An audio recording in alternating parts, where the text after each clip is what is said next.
Hello and welcome back to the channel. I'm Thomas and today you join me with the 2014 Lexus IS 300h Premier. This video has been inspired by the amazing Zack of shooting cars with his Lexus IS 500 video. If you don't follow him already, I'll put some overlays up on the screen. He's got a great variety of cars on the channel and I really recommend that you go and check him out. Now, his IS 500 had a 5-litre V8. This IS 300h has a 2.5-litre 4-cylinder petrol coupled with a battery pack and electric motors. Now up front we have the 2.5-litre. You're going to get about 223 brake horsepower from the combination of the petrol and electric. All that power is going to the rear wheels. 0 to 60 in about 8.4 seconds. And that's partly due because all that power goes through the CVT transmission.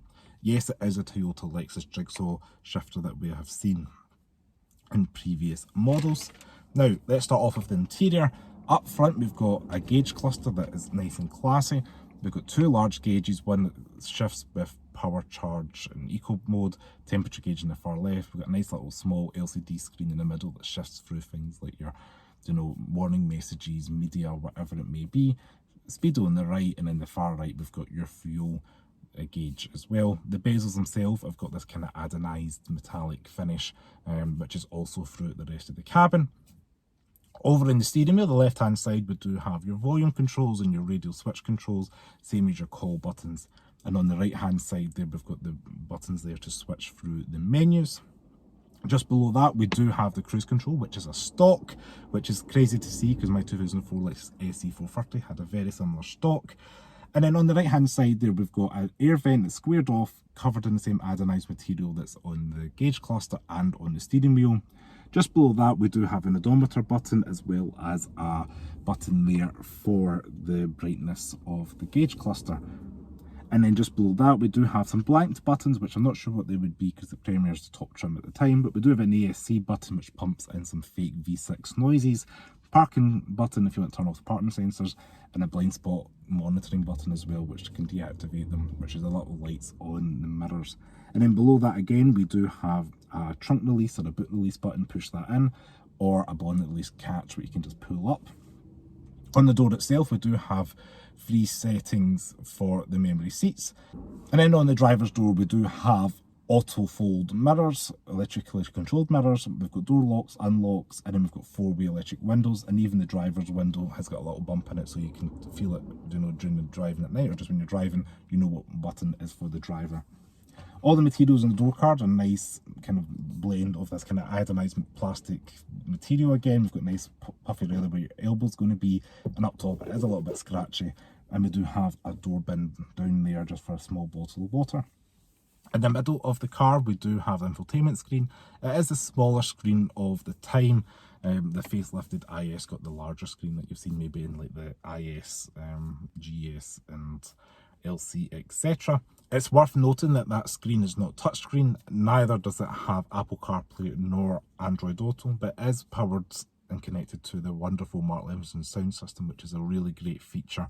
And if you are looking at one of these on the used market, I would recommend finding one with that fitted.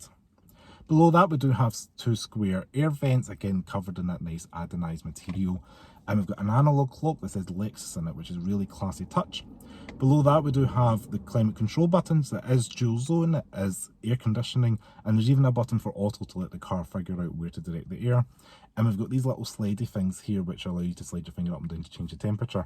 I haven't seen that in any other cars. I think that's really cool. Well, the RC as well, but the IS and RC are pretty much the same. And then below that, we do have a CD player, and echoing Zack's IS 500 video. He's got 2024 in test. That still has a CD player as well. Again, physical buttons for the radio and media. Down below the CD player, we do have a little kind of card to let you know you've got Mark Levinson sound system. And down below that, we do have physical buttons for your heated and ventilated seats. To the left hand side, we do have the infotainment control, which is a little like mouse touch pad thing. It's a kind of mouse controller really, kind of computer laptop style. We've got a home button and a menu button, and that can control things in infotainment. The aforementioned CVT transmission with the jigsaw all the way down for drive. You can shift right for sport, but realistically it is a Lexus hybrid. Below the shifter, we do have Eco, Normal and Sport driving modes, and then below that again we've got stability control, an EV mode if you've got enough battery in the battery pack, and then a snow mode that just kind of limits traction when you're out and about. We do have 2 cup holders, however. They are going to fail Zack's big bottle test, but we do have enough room in there for like a can of juice or a small bottle of water. And then under the armrest we do have auxiliary port as well as USB-A chargers and a 12-volt power outlet. It is lined with fuzzy stuff, so it means anything in there's not going to rattle around and create a huge mess or a huge racket. And the glove box does have a little flashing of wood on top of it. Now the interior of this car is kind of like a sandy cream colour, and I'm a big fan of having a contrast interior just because it breaks up instead of it all being black, black, black.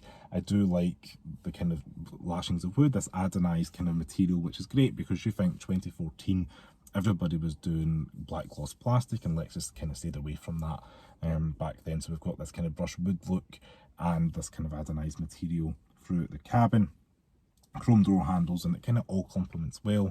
And the interior's holding up well. Do you know, this car is 10 years old, it's got just under 80,000 miles, the leather steering wheel looks great, do you know, and it's just a testament to Lexus build quality, like it's still holding up all these years later. In the rear we do have seating for really 2. There is a kind of middle seat there, but you've got a high transmission hump, it's quite a narrow perch, and the roofline is not fantastic. I'm 5'11" and I struggle to fit back there. Probably small children would be okay. You do have ISOFIX points, and the armrest itself does have a cup holder, and that's about it. But the material quality is okay there, and you've got a little bit of air vents and mat pockets, so there's a little bit of creature comfort. In the boot, we do have 450 litres of boot space. It is squared off, there's nothing too exciting to comment back here, but the seats do fold 60-40. It's worth mentioning you can fit like golf clubs in across the way, but yeah, that's about it you're going to see in this boot. So out on the road, the IS is pretty refined, you know, it's quite firmly set up, which means you can pull speed through when you're coming off like motorway junctions, and it's got the kind of stability and what you expect from a quality product, and it really suits British roads, I would say, because it is compact in size and you're able to like throw it around, and you've got the rear-wheel drive kind of driving dynamics behind you. It's a really well sorted Lexus, and it's not feeling like boat-like or kind of wobbling like maybe like you might have experienced in the Lexus RX 300 that springs to mind. That felt like driving a literal couch around a corner. Sight lines are good, you know, it's got a short bonnet, you've got the parking sensors, A-pillars are quite thin so visibility's good out, nice big mirrors so you can see behind you, greenhouse there is alright, and for a small saloon car I think you can't really do anything wrong. I said it all depends on spec if you want sunroof etc, but yeah, driving is going to be pretty okay, you know, going in knowing it's a kind of everyday car, it's fine, it's a solid vehicle. Now the Lexus IS is, because in the UK it's pretty much only offered as the 300h model. There was an earlier 200T and a 250 model at the very early stages. There was no V8 option here, or even really a V6 later on in its life, so the 300h is all we got. And if you got the SE spec, that had 99 grams per kilometre CO2, which is really good for company car buyers back in the day. Any models fitted with larger wheels such as the F Sport, the Premier, you're going to be looking at about 118 grams per kilometre CO2. This car falls into a £10 a year vehicle exercise duty or road tax, which is fantastic just for running costs. Now, speaking of running costs, that runs me on to the pros of this car is the reliability. You do get a 10-year warranty with Lexus if you continue to service your car at a Lexus dealer up to the car's 10th birthday and 100,000 miles, or 100,000 miles, sorry. So it's really worth doing that because it's paying for any bits that might go wrong. And recently this car did have an air conditioning unit get replaced, all under warranty, when the car's like 9.5 years old. The car is comfortable and reliable, it's refined. There's plenty of modern day tech, especially being a 10-year-old car. It's got the reversing camera, it's got the ventilated seats, it's got the blind spot monitoring, keyless entry, keyless go, you know, all these kind of amenities that you kind of expect in 2024 this car had 10 years ago in the smaller package. You know, that's really impressive. I would say some of the cons of the IS300H are going to be the tricky infotainment screen, just because if you're not used to the kind of mouse pad style, it's going to be a little bit different and difficult to get used to. CVT transmission, you know, it's not the best. It's smooth and it's fine, but you really have to put the foot down and get the engine revs up to feel like you're moving anywhere. And as I mentioned, the rear legroom is not brilliant. I would say, although it's in the terms of the same size as maybe competition like the BMW 3 Series, Mercedes-Benz C-Class, Audi A4, Volvo S60, etc. It does stand out in its own because it is a non-plug-in hybrid, pretty much hybrid only, and this engine kind of powertrain was the only one offered, and then you just added your trim levels on top of that. It's a self-charging hybrid, as the Toyota language is, so there's no cables, no plugging it into a wall, and that probably suits some people's needs. And as I mentioned, with that 10-year warranty, you could buy one that's 5-6 years old and still have 5 or 4 years left of warranty, which is fantastic. So if you're looking for a reliable, everyday kind of commuter car, something you maybe want to occasionally throw people in the back, I would definitely consider Lexus. I would try and get one from Art Levison's sound system because it really is top notch, same as the ventilated seats. Especially living here in Britain, I'm in Scotland, and in the same day you can have all 4 seasons, so it's great to have the heated and cooled seat options.